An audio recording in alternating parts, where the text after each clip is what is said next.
The funding for this organization, for this camp, was provided by the Gwich'in Land Claims, the Benefit Agreement, and also revenues from oil and gas extracting resources from their land.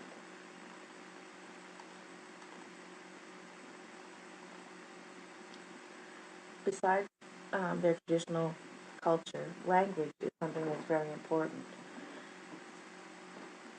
In their September 2009 General Assembly, the Gwich'in Tribal Council made two resolutions in relation to language. The first was that they would make the Gwich'in language the official language of their respective communities. Also, they made sure that because the Gwich'in language is an important part of identity and culture, they anticipated there would be a need for Gwich'in translators in the future, and that they made a resolution that they will commit to creating a Gwich'in translator program. They also have the Gwich'in Social and Cultural Institute, which is the cultural arm of the Gwich'in Tribal Council. This includes the Gwich'in Language Center. That is responsible for the Gwich'in language plan and the development of language resource and material for the Gwich'in language teachers. This was established in 1993 as a mandate to document, preserve, promote the practice of Gwich'in culture, language, tradition, knowledge, and values. On a last part of the Gwich'in community, I found an article that talked about the Gwich'in community's traditional caribou skin clothing project. This was a project that was a 2-year project that would create 5 traditional outfits, one for each of the 4 communities and one for a museum. For the Gwich'in, I was surprised to hear that it had been over 100 years since the Gwich'in traditional caribou skin was made. And there are no examples of the clothing in any of the Gwich'in communities in the Northwest Territories. In order to find examples, they had to go to museums. They also said that there has been 50 years since the porcupine quill work was used as a primary decorative motif.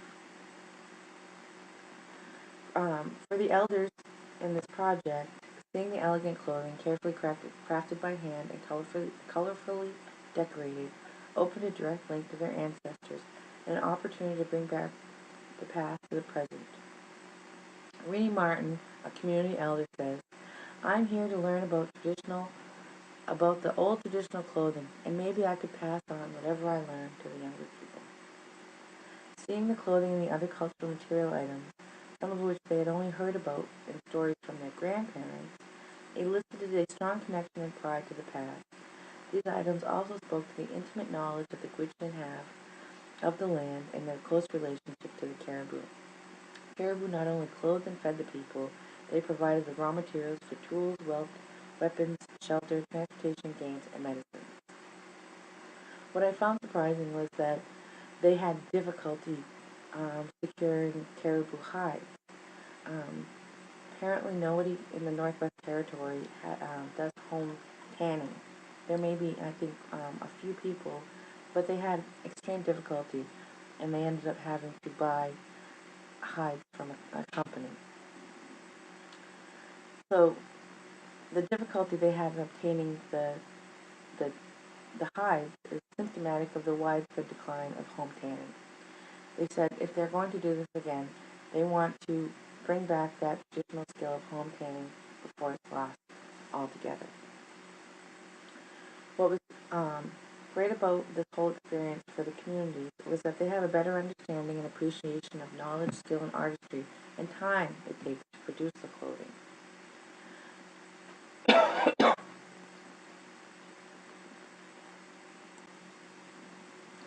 Now I'd like to talk about my community economic development model, the Traditional Learning Center.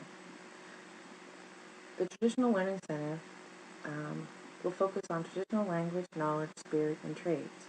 It will be independent, made up of a board of directors. The stakeholders are youth, elders, and working-age Aboriginal people.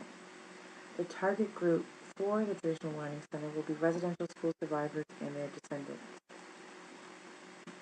The model I suggest is that the Traditional Learning Center model would be a self-sustaining organization that would meet the needs of the Aboriginal learner, the Aboriginal family, the Aboriginal community and ripple through the larger community. The vision for the Traditional Learning Center, TLC, is that it will provide a source of learning that encompasses all aspects of Aboriginal culture specific to that Aboriginal community and territory. The Traditional Learning Center will provide traditional language courses for all levels of speakers and non-speakers. The Learning Center will provide traditional knowledge through stories, oral histories, elders' wisdom, and a reconciled history of Aboriginal people in Canada. They will also provide sharing and teaching of traditional values. The Traditional Learning Center will provide traditional spiritual guidance through reconnection with the environment, healing, practices, and learning about traditional medicines. The Traditional Learning Center will also provide traditional trades training, where the Aboriginal learners can experience different traditional trades like basket making, tool making, jewelry, arts, new media. The possibilities are endless. The goal is to undo the effects of the residential school, supporting Aboriginal people to relearn their language, history, spirituality, and giving them the skills, tools, and resources to participate in the greater economy.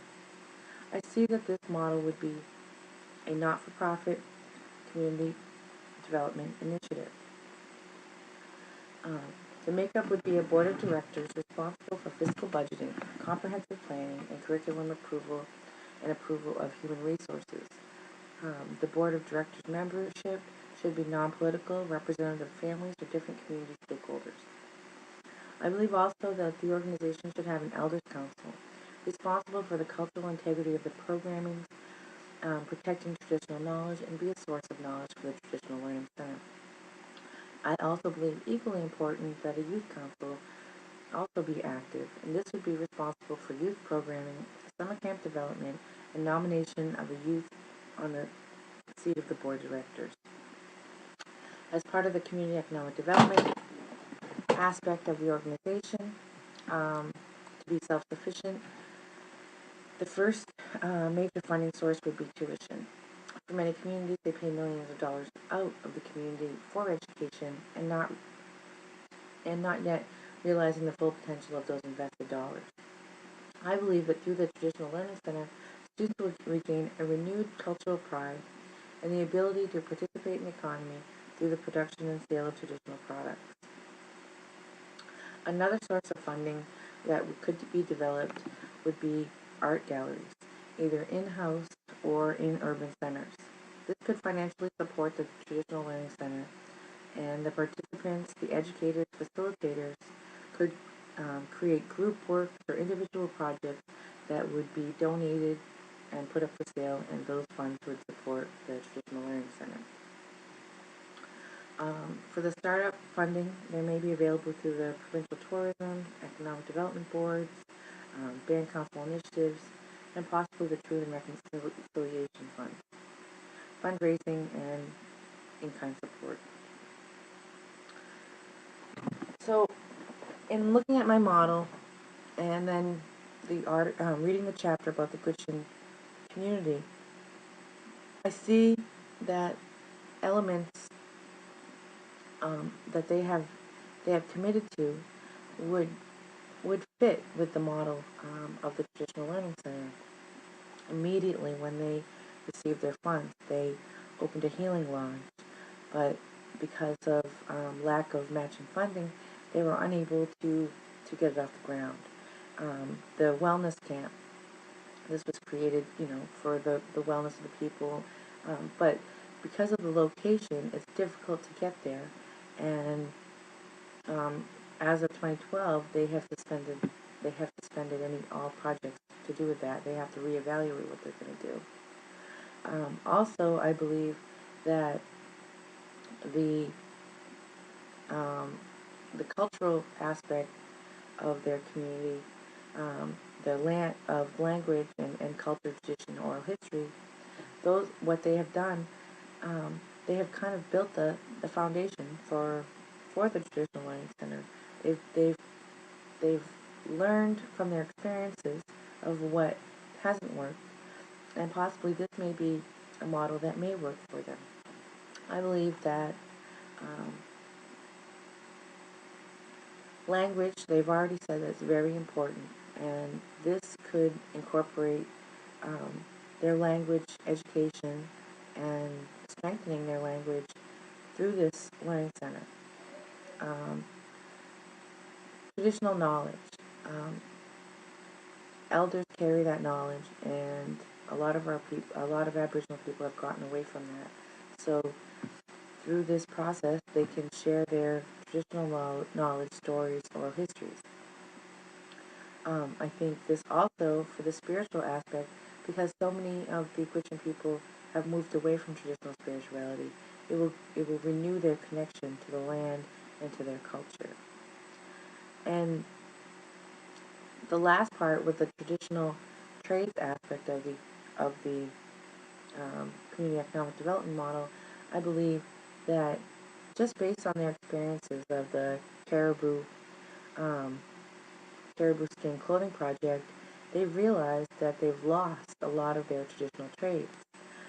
They've lost that connection to the caribou that they had through the hide tanning and using all of the caribou for tools and things like that. This would be an opportunity for them to bring back those traditional trades that they have lost through colonization. So overall, I think that the traditional learning center model would be a perfect fit for the Gwich'in community. Um, for this model, they don't, it can be used, it can be replicated within a community, and it can just be um, used based on their traditional um, histories, their traditional customs, their traditional trade. The Gwich'in people have um, invested wisely for their people.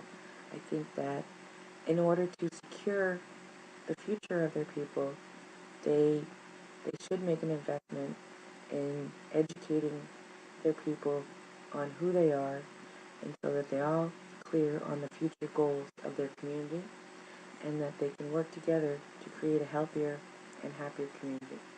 Thank you.